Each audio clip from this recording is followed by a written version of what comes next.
our presentation, we will be exploring the question, does God exist? This will cover topics such as design arguments, evil and suffering, religious experiences, and more. Firstly, we will focus on design arguments, otherwise known as the teleological arguments. Hope you enjoy. For years, scientists have been trying to find out how our world came to be. In the Bible, it says that God created everything, as it says in the Quran and the Torah. However, seemingly the most popular theory is that of the Big Bang.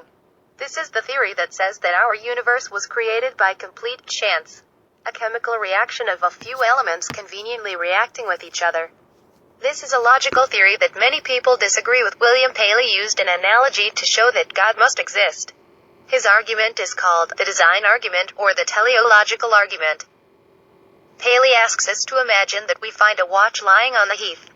When we examined it, we would see how the cogs and springs fitted together. We would see how the hands moved. We would know that it had been made for some purpose. It could not have happened by chance. Someone must have designed it. If we look at the world around us, we would see that it is much more complex than any man-made machine. It could not have happened by chance. The world must have an intelligent designer. This intelligent designer is God. The chance of those elements floating around in nothingness reacting and creating the universe is next to nothing. In fact, the chances of the Big Bang being the way our universe was created is less than the chances of God existing and making the universe. Many people argue that the Goldilocks effect, otherwise known as the anthropic principle, is a strong contender to prove that God made the world. It says that the conditions of the world are finely tuned to support life. For example, the Earth is perfectly positioned in relation to the Sun. It is positioned so that if it were even a millimeter closer or further away from it, we would not be able to live. Still, the creation of the universe we know today remains a mystery. After all, it is ever expanding and we will never know its limits. But as far as God's existence and His role in its creation, that too we are unlikely to be able to prove. The next subject we are going to use to argue the existence of God is evil and suffering. And if there is a God, why does He let it exist? Let's start off by talking about the inconsistent triad. Many people argue that God cannot possibly be omnibenevolent and omnipotent and still allow evil and suffering to occur. The common problem with evil and suffering: a God who saves some and not others cannot possibly be all-loving. This is where the free will defense argument comes in. The free will defense is a defense of theism against the problem of evil and suffering. It says that evil and suffering comes from misusing their free will, something God gave us so that we would be more like humans and less like robots living in a toy world. Although God may have power over us, He gives us some space to give us our free will. However, the price that we have to pay for our free will is suffering and temptation. However, there are two types of suffering: moral suffering and natural suffering. Moral suffering is when suffering is caused by humans, for example rape or murder. Natural suffering is when suffering occurs naturally, e.g. an earthquake or a heart attack. The free will defense argument only works for moral suffering. It doesn't explain how God can allow suffering from things not inflicted by humans. This is why the free will defense can be slightly unreliable. There are certain types of suffering that Christians believe to have an explanation from the Church's teachings. In the Bible, it says that Eve was punished for eating the fruit that God told her not to eat. In addition to banishing both of them out of this garden, God now pronounces a curse on them, their descendants, and on the earth in general. One example of this was that He put pain in childbearing for women.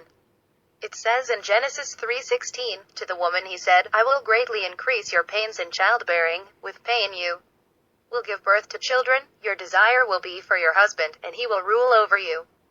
God also punished mankind by making death an inevitable part of life. Humans now had to undergo aging and eventually death to our physical bodies. Not only that, but God told Adam that he will now have to work for his food, as will all of his descendants. This is why the world is set up the way it is, in that everybody has to work in order to get money and provide for themselves. So as you can see, the Bible can explain some natural suffering, if we look at what it says in the Quran. Similarly, we can see that some evil and suffering is explained. After Allah ordered all angels and jinn to bow down to Adam, Iblis, one of the jinn, sometimes called Shaitan, refused. He then declared that forever he would try to tempt humans to choose wrong rather than right. Iblis is allowed to test a Muslim's faith, but he is not equal to Allah, therefore he cannot hurt people unless Allah allows him to. The final segment of our project will be focused of religious experiences and miracles. and how they can help or not help prove the existence of God. This is very debatable because things like miracles are something many people don't believe in. Some say it's luck or the placebo effect. Religious experiences can be anything. It all depends on the person who experienced it. Perspective is very important in this subject. Similar factors pop up in people's testimonies, which is why some of them are so believable. For instance, people usually claim to see a pleasant and welcoming light if they have a religious experience where they die and come back, also known as a near-death experience. But these aren't the only types. They say that there are different types of ways God conveys his message into a religious experience. Natural theology, which means we use reason to work out things about God. Innate knowledge, meaning we are born with a sense of God. An example of this could be morals and conscience. General revelation, when God reveals himself generally to all people through creation. And finally, specific revelation, the first thing that comes to mind when you imagine a religious experience, God revealing himself to particular people at particular times. Say for example, Saint Bernadette both saw and heard the Virgin Mary at Lourdes and could describe what she had been wearing and recorded the words that had been spoken to her, although it wasn't God that came to her. Saint Bernadette said that the Virgin Mary revealed herself as the Immaculate Conception, asked that a chapel be built on the site of the vision, and told the girl to drink from a fountain in the grotto, which Mary subsequently discovered by digging into the earth.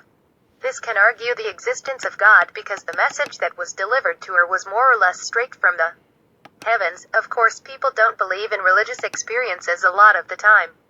Followers of that religion are likely to. However, atheists are usually skeptics and won't believe it until they see hard proof, the same way they don't believe miracles until there is something compelling and sufficient to make them do so. Some people believe that miracles are the work of God. Some people don't. You can believe in miracles but not God.